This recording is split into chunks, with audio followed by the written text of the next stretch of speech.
I want to make something very clear. I believe that the economy is part of rideshare and that rideshare is part of the economy. One of the things that I've been disappointed with when I'm looking around at all the other content creators or all the other drivers and all these Facebook groups, I don't think we're doing a good job of like mapping how decisions that are being made outside of our households are impacting or will impact rideshare, right? And I know in order to talk about these things, it has to get political, but I think it's important, especially as people who have their finances tied to external decisions, that we do have these conversations, right? Whether you voted for this person or you voted for that person, having conversations about cause and effect is important. And that's something that I'm always going to do. I might get pushback for it, but it's something I always have done and will continue to do. It's just that now we're in a very divisive time point in politics that it's talking about these things carry more weight, but I'm committed to talking about these things in a way that is focused on how it will impact rideshare drivers. I'm not here to make one person feel less than or more than because they voted this way or that way. That's not what it's about. It's about analyzing what's happening in the White House and how it impacts our pockets so that we can better plan for our future. That is my goal. And so, because I don't feel like there are enough people out there doing, enough content creators or drivers, like having these conversations, like how will tariffs affect drivers? How will this decision affect drivers? We're going to be doing that here. Uber is recession resistant and might cost users less if a downturn comes, says the CEO. If you have been around long enough, and let's say through COVID, after COVID, there was a downturn with Uber, and that was because there were a bunch of layoffs that happened because people overhired throughout COVID. But as people were going back to work, the economy changed. During the downturn, I found that people use Uber and Lyft or even food delivery. And it might not be a long-term thing. It might be something they use while they're in transition, while they use it as a stepping stone until their next job.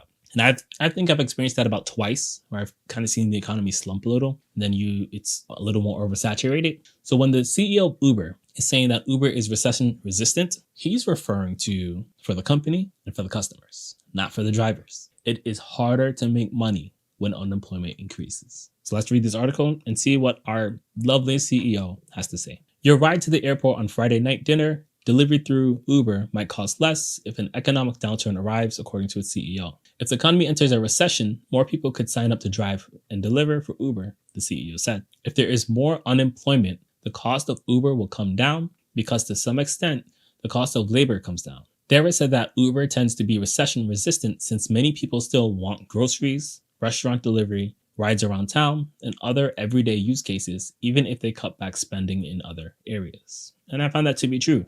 There's a college in town, and just last night, a group of passengers were talking about how they're struggling. They don't have money, and not because of the economy, because they're college students, and how, they almost didn't have enough money on their card for this ride or enough money on the card to order alcohol. Yet here they are in my car going places. So I tend to agree that, even when times are hard, people might go out less. But I think because times are hard, they want to go out more, even if they financially can't. So it says you may put off going on vacation in Europe this summer, but you're still going to treat your family to a nice dinner, he said. We specialize in small treats, not big treats. And I agree with him there, unfortunately. Right? So an example of how I agree with what's being said, but I wouldn't practice what's being said. Consumers have turned to said small treats when the economy and their income have deteriorated in the past, right? And when I perceive things and how things will happen as a result of economic shifts, it's because I'm looking at, hey, how did people react in the past? And I'm using that to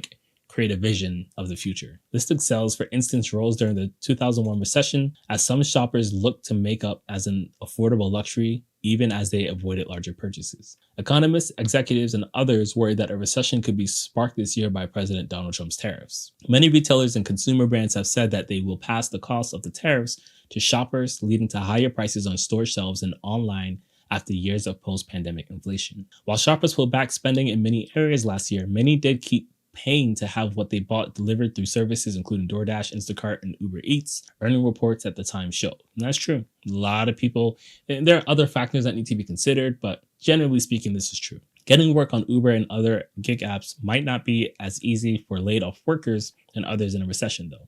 Current gig workers have told Business Insider that many apps are already saturated with people looking to claim work, and that some even have wait lists for prospect independent contractors? No. So that is true. I know Spark has a long wait list, and something I'm trying to practice doing right now is, I know I'm in busy season right now for my market. I know it's good right now, but I'm also aware that I pay a little more attention to what's happening so that I can have the foresight as a business owner to make better decisions. And I expect hard times to come. Right now, our trade is being shifted, right? And this isn't about whether you agree with it or disagree with it. The tariffs are shifting how trade works, and a lot of the ports are empty. That means port workers will be out of a job soon, right? If there's no containers to be picked up, they don't get called into work. And if there are no containers to be picked up, truck drivers don't have work. That's going to cause more unemployment, whether temporary or not. But that's the next stage. And I know I said this months ago because I saw this happening months ago. But sometimes people don't listen until they see it for themselves. And you're going to start seeing it.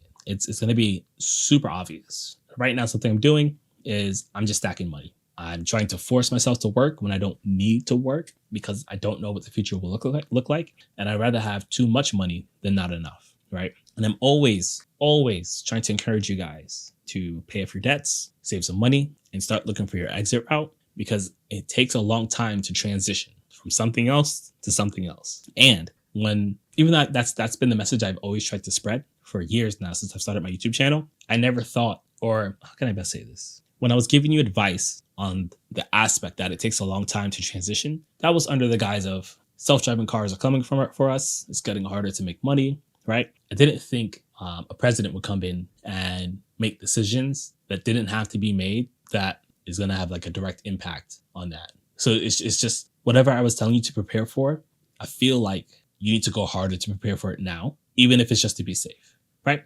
I always give that clause. I could be wrong. I don't think I am, or else I wouldn't be saying what I'm saying. But even if I'm wrong, I'd rather you have money and me be wrong than me be right and you not have listened to me and have nothing. I want everyone just to get into a habit of always being prepared, even when you don't know what you need to prepare for. But we do have something that we should be preparing for. And we're going to see more and more of it as I work my way through these articles. Miami is the number 2 market for tourism. And there seems to be a trend where tourism is falling off a cliff. 1, because of the global economic state. And then 2, because of the ever-changing nature of how we're handling people coming to our country legally. Like I'm not talking about legal immigrants. I'm to note there has been a change in how we operate visitors who are just visiting and making it harder. There have been countries that have changed their travel guidance. Like every country typically rates other countries on whether you should go there or not, right? It's usually like a scale. And we have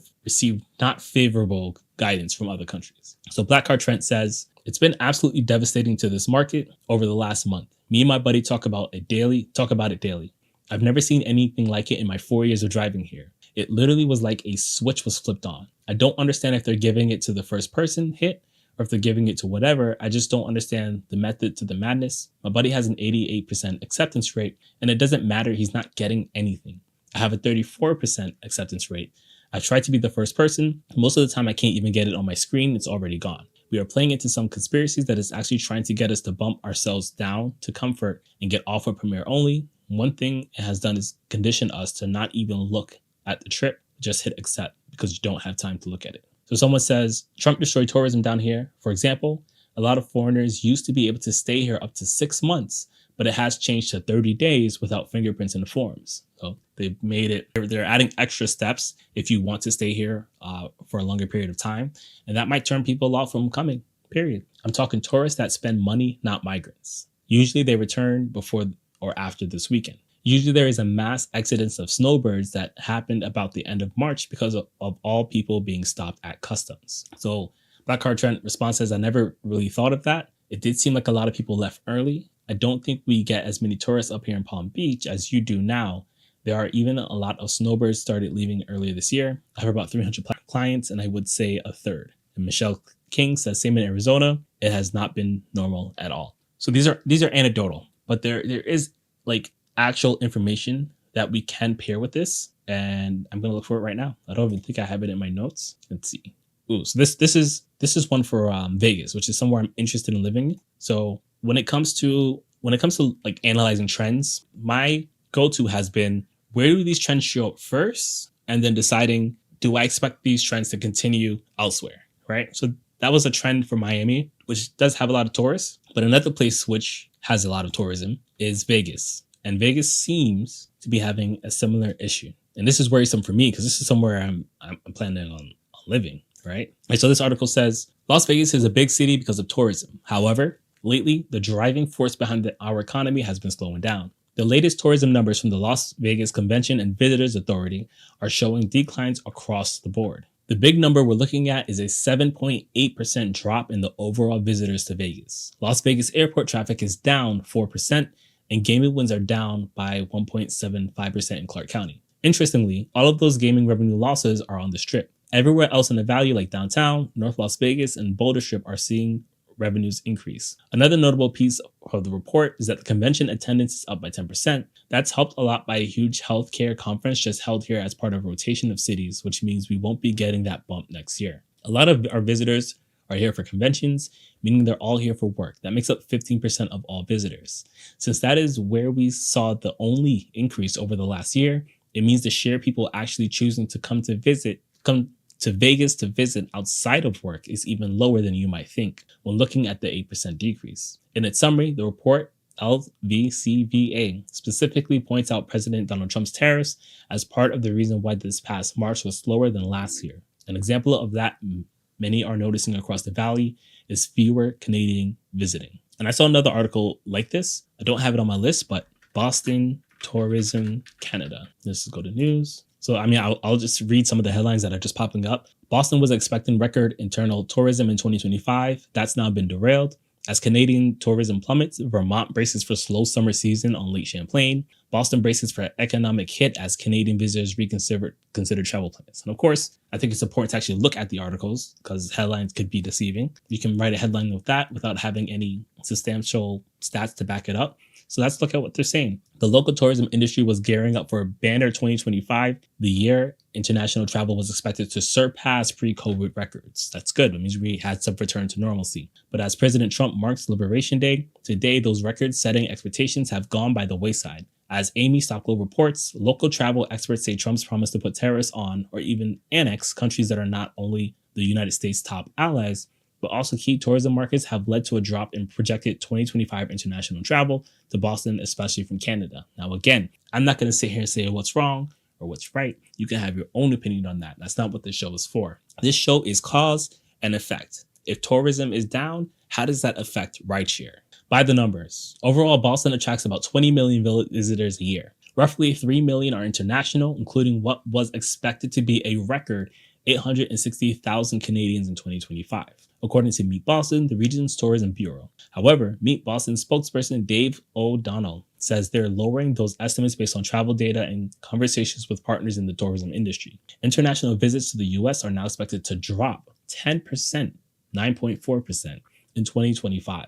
Visitors from Canada are projected to fall 20.2%. And this ties back to what I said earlier in this podcast. Rideshare is rarely an explosion that hurts our pockets. It's usually 1,000 cuts that leads us to bleed out over time that makes rideshare not worth it. So I'm not going to say that tourism alone, people not coming from Canada alone in a place like Boston or Miami is going to make it so like rideshare isn't worth it. It's going to be that on top of all these other reasons that we've always been saying, man, this is making my income lower, whether it's self-driving cars, whether it's upfront pay, whether it's how Uber and Lyft might change something in the algorithm, whether it's tourism, whether it's economic uncertainty. It's a group of these things that will ultimately add up to the destruction of rideshare, in my opinion. And destruction might be a strong word here, but the everlasting battle